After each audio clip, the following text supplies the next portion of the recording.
In 10 minutes time, MPs are going to be voting on the second reading of the Universal Credit and Personal Independence Payments Bill. The second reading means that it will then go to a committee stage.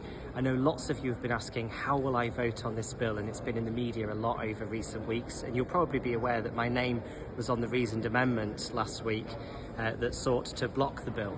I have to say, in the week since, the government has listened. I personally have had meetings with two ministers and with whips on this, and I'm satisfied that the government is making significant concessions that make this bill, in my mind, satisfactory to pass to the second reading. So I will be voting with the government this evening. I'll tell you what those concessions are. Firstly, anybody who's currently on PIP will have the current regime protected, so they won't ever fall outside of that regime. So this will only be for new people coming on to PIP, and there's going to be a review led by Sir Stephen Timms that looks at making sure that that's fit for purpose, and we've been given the commitment that until that review's done, people won't be subject to any changes. And I think that's the right thing to do. But the most exciting thing that I'm going to vote for this evening, and it's part of the bill that I've always supported, and I've always said that there are many positive things that the government's trying to achieve, as well as some areas where I did have real and significant concern. So the most positive thing tonight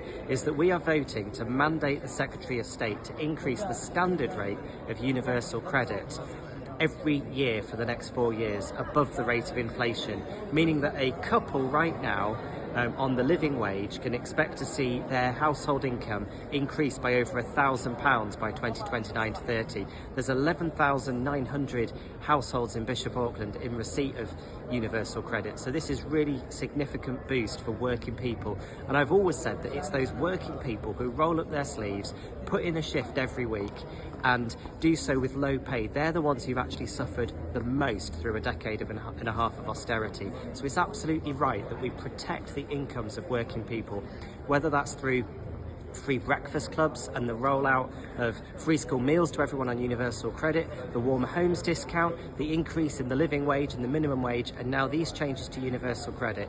This is a government that is committed to making working Britain better off.